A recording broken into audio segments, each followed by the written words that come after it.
Jam down here and Zwagwan. This is Chooks and we're going to look on one next picture because we'll use them picture here as trigger.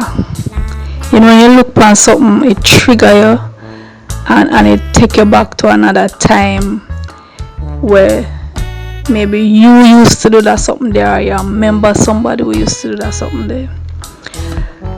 So me I look on the two little boy them now, so them have what would appear to be two pieces of board in their hand, but me and you don't know, say to them and a two pieces of board that, you know, them they look like some high power M16 or some, me never know the name of high power gun them, but I one of them high power gun, you know. And one of the high power gun that if you you see him have to hold it, you see the way he hold it, the big one, and a little gun you hold them way there, you know. The little one no, him no really know how to hold film guns. Somebody have to go teach him. Somebody have to go teach him how to hold the gun, but he look like he have a little idea. He might watching Big Brother, you know. He might watching Big Brother how the Big Brother hold the gun. Now I remember when we little kid, you know, I used to watch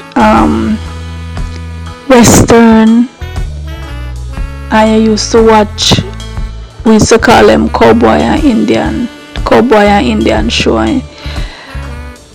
These shows, you know, they kind of mold you and them cause you feel this. It's just similar to how the video games impact the youth of today. But when we grew up, I don't think it did so bad as it is now with the impact of the level of violence in a video game them now. But there still was some influence, even with the cartoons them, they were very violent when we grew up. Luckily the cartoon characters could regenerate themselves like Phantom, like Phoenix. Lucky for them, because they wouldn't did have no cartoon, because every minute then dead and come back. Tom and Jerry did about 2 million times. The blows where them get. So we used to watch the cowboy them a shoot, you know, and we used to get the piece of board them just like how you see them two little boy have them gun, quote unquote gun, cause you know say a gun them have, and them a pretend and you saw them hold it like it give them power. That to them is something big, you know, because the people them who you seen at the show with the gun, them are the powerful people. And the picture here, it trigger me in a, I would say is a more negative trigger, because it made me think about the facts. Alright, in the forefront you have two little boy and them have the gun, and you could have looked on it and say, well, they are the males, them have the gun for protect, because it would seem like some females, some girls are in the background. We can't see them face, but the body, the posture, everything indicates is little girls. So we could have said, well, the boys, the males, the men, they might protect the fort, they might protect the home, they might protect the family and all of that. And we could have also look at it another way and say, why is the boys always reaching for the guns, the weapons. The girls, although we can't see them face, them rounded, them seem quite contented. They might talk about something, you know, they might have conversation with them one another, they peaceful. So we can make a comparison and say, okay, the boy them gravitate towards the violence and the girls gravitate towards peace. Is this a natural gravitation, or is it a socialization kind of gravitation? That is something we can talk about.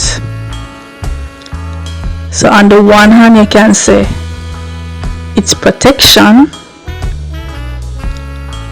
On the other hand, is it just a natural inclination toward violence? You know, as much as say I play them a play, but sometimes the way the child play, it reveals a lot about the psychological things that are going on in him. So it can definitely, we can have some conversation about the male female roles and the male female inclinations, and how we socialize our boys and how we socialize our girls. And is this good or bad, or both, and in what way? We can look for all of them someday. I also see an old tire. There's an old tire in the back. What that trigger for me now, I used to remember my brother them used to get the old tire them and them used to roll them.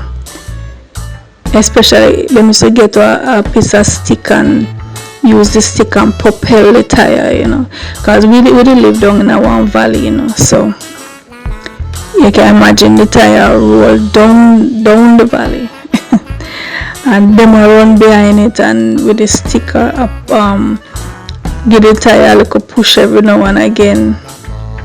So that was tons of fun. But also I look on the bamboo, the bench where the girl them sit down on, that make out of bamboo. Now bamboo being a natural material, as something I love when furniture make out of bamboo. I love the look. I love see bamboo when it grow naturally in the hills. It just have this soft green. It just looks so beautiful, so gorgeous on the hills. But when you take the bamboo now and you make it into furniture or jewelry or some ornamental thing, I really love that. So that's another trigger for me. The next trigger I'm gonna talk about is the dirt. just the dirt yard. Because you know, nowadays it seems like people don't want to see dirt around them. We kind of have this, especially when you live in the city, you have this tendency to just want to pave over everything. You want concrete, everything you want, pave it, you want cover it in some ways, like you don't want to see the dirt. Now, me remember when I grew up in a pure dirt, you know, because growing up in Red Hills, down in the valley there, Pecan Valley, as we have a big yard and a pure dirt. So yes, we had one heap of fruit trees by the place, but the yard itself was dirt, and we were more than often barefooted for much of the day, really until time come, until evening come, and you're ready for go bed and put on your night clothes and go inside. But for much of the day which is spent outdoors, you're barefooted and you're feeling that dirt and you're getting that grounding with the earth. We take it for granted, but I think that was a very important part of our childhood, getting that grounding, being able to walk barefooted on the ground, sit in the dirt, sometimes I'll roll in the dirt. And when the rain fall and you go to the door barefooted in the mud, you get that grounding, which is so good. And many children nowadays don't get that. As soon as their foot touch the ground, the parents tell them, put on your shoes, don't walk barefoot, don't go walk in the dirt. Even inside the house, they have to wear slippers. Some children, their foot never touch the ground, which is bad, because at least sometimes we must make the pin of them go to the door and just sit down in the dirt, sit down on the grass, sit down in one tree, touch the earth, and make that connection with the planet. Alright, so Jamdonians, I made this again. I'm gone. Before I go, I'm going to ask you to subscribe if you not subscribe yet, and share the video so others can rope in and tell me what them think and tell me what they remember about growing up. Alright, so till next time, this is Trux, and I'll catch you.